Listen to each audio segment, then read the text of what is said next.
नमस्कार, मैं हूं सुशील कुमार यादव। आज हम विज्ञान खंड बा जैव प्रक्रम के बारे में पढ़ेंगे। हमने कुछ महत्वपूर्ण प्रश्नों के उत्तर लिखे हैं, जिन उत्तरों को समझते हुए पढ़ेंगे। तो आइए, कक्षा 10 विज्ञान। देखिए, सबसे पहले एक मेरी रिक्वेस्ट है कि आप लोग जो भी मैं वीडियो के माध्यम से आप लोगों को बता रहा हूँ, पढ़ाने की कोशिश कर रहा हूँ, तो आप लोग इन प्रश्नों को अपनी फेयर नोटबुक पे नोट करते रहें, ताकि आप लोगों को कोई दिक्कत ना हो और घर पर ही रह कर के पढ़ाई कर सकें। तो आइए,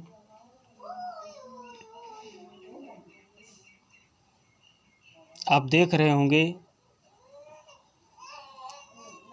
इन्हीं प्रश्नों के उत्तर को पढ़ेंगे और समझते हुए। सबसे पहला हेडिंग है पोषण। पोषण क्या है? देखिए, शरीर की समस्त जैविक क्रियाओं के संचालन हेतु प्राणी आवश्यक भोज्य पदार्थों को ग्रहण कर उनका उपभोग करके ऊर्जा प्राप्त करता है, और यही क्रिया पोषण कहलाती है। और अगली हेडिंग है स्वयंभोजी। स्वयंभोजी या स्वपोषी ऐसे जीव जो CO2, जल और प्रकाश की उपस्थिति में हरे पदार्थ पर्णहरित द्वारा अपना भोजन स्वयं तैयार करते हैं, उन्हें स्वयंपोषी कहते हैं। ऐसे पौधे, देखिए, इस हेडिंग के अंतर्गत वे सभी जीव और वनस्पति आती है जो जल और CO2 तथा प्रकाश की उपस्थिति में भोजन को बनाते हैं, और उन्हें स्वपोषी कहते हैं। फिर अगली हेडिंग है विषमपोषी या परपोषी। ऐसे जीव जो अपने भोजन के लिए दूसरों पर निर्भर हो रहते हैं, उन्हें विषमभोजी या परपोषी कहते हैं। जैसे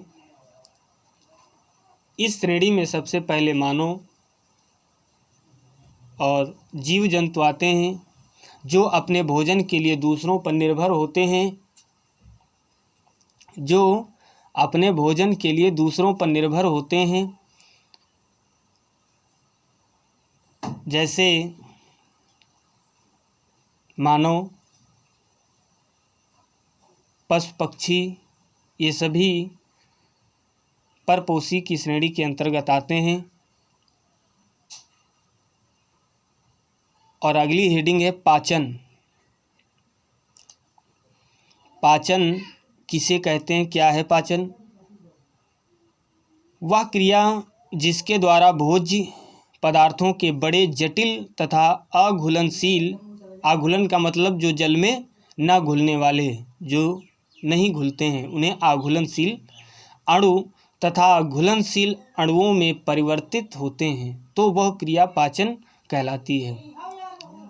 फिर से, वह क्रिया जिसके द्वारा भोज्य पदार्थों के बड़े जटिल तथा अघुलनशील अणु तथा घुलनशील अणुओं में अघुलनशील अणु तथा घुलनशील अणुओं में परिवर्तित होते हैं, तो वह क्रिया पाचन कहलाती है। फिर अगली हेडिंग है बाह्य क्षेपण। इसके अंतर्गत अपने भोजन अपच पदार्थ को शरीर से बाहर निकालने की प्रक्रिया बाह्य क्षेपण कहलाती है।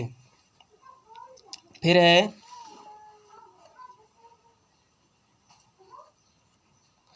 ऑक्सीश्वसन।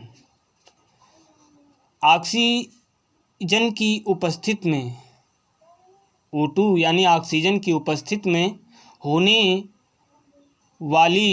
होने वाला श्वसन ऑक्सीश्वसन होता है तथा जो श्वसन ऑक्सीजन की अनुपस्थिति में होता है उसे अनॉक्सीश्वसन कहते हैं।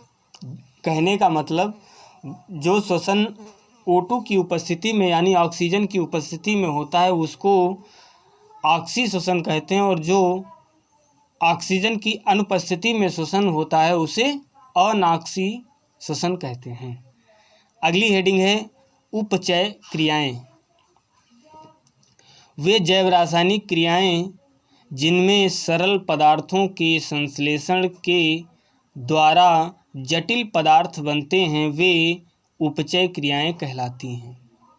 वे रासायनिक क्रियाएं जिनमें सरल पदार्थों के संश्लेषण के द्वारा जटिल यानी कठिन मजबूत पदार्थ बनते हैं वे उपचय क्रियाएं कहलाती हैं। और फिर अगली है अपचय क्रियाएं। अपचय क्रियाएं वे क्रियाएं होती हैं वह जैव रासायनिक क्रियाएं जिनमें जटिल अणु टूटकर सरल अणुओं में बदल जाते हैं अपचय क्रियाएं कहलाती हैं। फिर है श्वासोच्छ्वास। श्वासोच्छ्वास की क्रिया क्या है, किसे कहते हैं श्वासोच्छ्वास? तो लिखा है वह सरल यांत्रिक प्रक्रम जिसके अंतर्गत शुद्ध वायु वातावरण से श्वसन अंगों यानी फेफड़ों में प्रवेश करती है तथा श्वसन के पश्चात अशुद्ध वायु श्वसन अंगों से बाहर आकर वातावरण में पुनः वापस चली जाती है, यह क्रिया श्वासोच्छ्वास कहलाती है। श्वासोच्छ्वास कहलाती है। वह सरल यांत्रिक प्रक्रम जिसके अंतर्गत शुद्ध वायु वातावरण से श्वसन अंगों यानी फेफड़ों में प्रवेश करती है और प्रवेश करने के बाद जब वही वायु अशुद्ध हो जाती है तो श्वसन अंगों से बाहर आकर वातावरण में पुनः वापस चली जाती है। फिर अगली हेडिंग है जाइलम।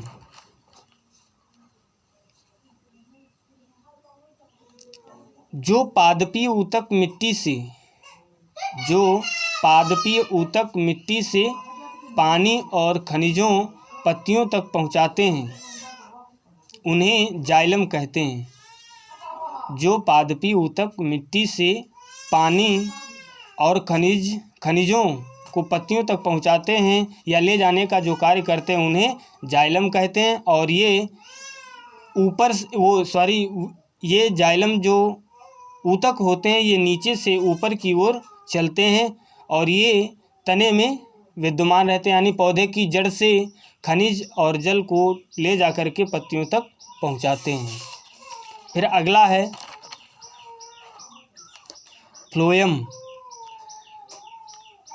जो पादपीय ऊतक पत्तियों में बने भोजन को पौधे के अन्य भागों तक पहुंचाते हैं उन्हें फ्लोएम ऊतक कहते हैं।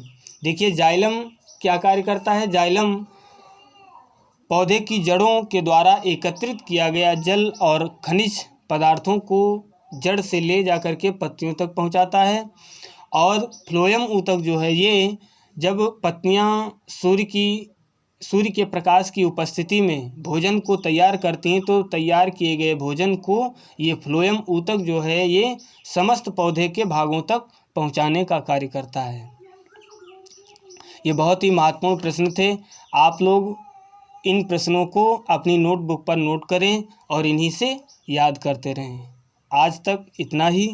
आगे कल हम विज्ञान का ही एक वीडियो बनाएंगे जिसमें विज्ञान के अंतर्गत जितनी भी हमारे शरीर से संबंधित खोजें हुई हैं जैसे माइटोकॉन्ड्रिया है, केंद्रक है, गाल्जी काय है और ब्लड संचरण है यानी परिसंचरण तंत्र है, इन सभी चीज़ों के जो खोजकर्ता हैं वैज्ञानिक हुए हैं जिन्होंने इनकी खोज की है उन सभी के नाम और कब हुई है कल ये हम वीडियो में पूरी लिस्ट डाल देंगे। जय हिंद, जय भारत।